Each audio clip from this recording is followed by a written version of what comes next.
এক সময় যেখানে পর্দা জুড়ে চলতো সিনেমা, আজ সেখান থেকে প্রতিদিন ভেসে আসে পবিত্র কোরআনের সুমধুর তেলাওয়াত। নোয়াখালীর হাতিয়া উপজেলার আফাজিয়া বাজারের সিনেমা হলটি দীর্ঘদিন বন্ধ থাকার পর ধীরে ধীরে পরিত্যক্ত ভবনে পরিণত হয়। একসময় যে ভবন ছিল বিনোদনের কেন্দ্র, স্থানীয় ধর্মপ্রাণ মানুষের উদ্যোগে সেটি নতুন জীবন পেয়েছে। সেখানে প্রতিষ্ঠা করা হয়েছে আফেজিয়া, বায়তুল হাবিব, হজরত শাহজালাল মাদ্রাসা ও এতিমখানা। أعوذ بالله من الشيطان الرجيم بسم الله الرحمن الرحيم।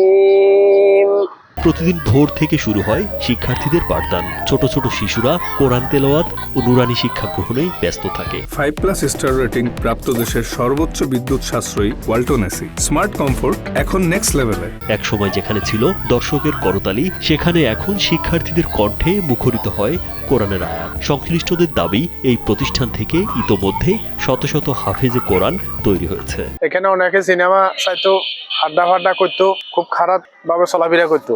এখন এলাকার লোকজন, এখানে সিনেমা হলটা বন্ধ হয়ে যাওয়ার পরে এলাকার লোকজন উদ্যোগ নিয়ে এখানে একটা মাদ্রাসা করছে।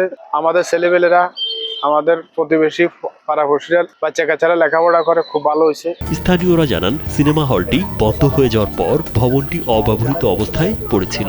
মাদ্রাসা প্রতিষ্ঠার মাধ্যমে ভবনটি আবার মানুষের কাজে লাগছে। বিশেষ করে এলাকার এতিম ও সুবিধাবঞ্চিত শিশুরা এখানে বিনামূল্যে কোরআন শিক্ষার সুযোগ পাচ্ছে। ওই সিনেমা হলে অনেক লোক সিনেমা চাইতে করতো। এই আল্লাহর হুকুমতে এটা তো সিনেমা হল ভাঙ্গি মাদ্রাসা গঠিত হয়েছে। মাদ্রাসা গঠিত অনুযায়ী আমার ছেলেমেয়েরা লেখাপড়া করতেছে, খুব একটা উপকৃত হইতেছে। শিক্ষার্থীরা জানায়, হাতিয়ার বিভিন্ন প্রত্যন্ত অঞ্চল থেকে তারা এখানে পড়তে এসেছে। তাদের অনেকেই এতিম। প্রতিষ্ঠানটিতে থেকে তারা কোরআন শিক্ষার পাশাপাশি ইসলামী আদর্শে নিজেদের গড়ে তোলার সুযোগ পাচ্ছে। আমার বাবা নাই, সবাই আমার জন্য দোয়া করবেন, আমি যেন হাফেজ আলেম হইতে পারি।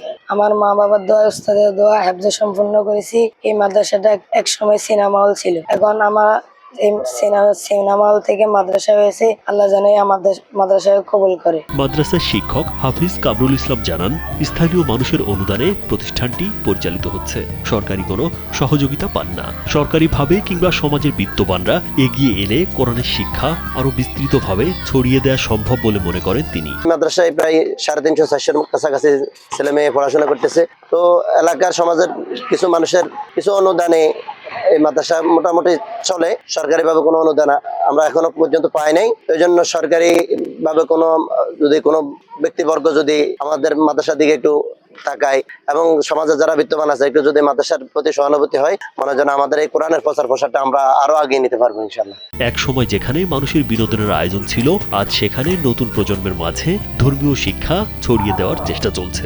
স্থানীয়দের প্রত্যাশা, সহযোগিতার হাত বাড়িয়ে দিলে এই শিক্ষা প্রতিষ্ঠান আরো সমৃদ্ধ হবে। রাজীব বিশ্বাস, কালবেলা।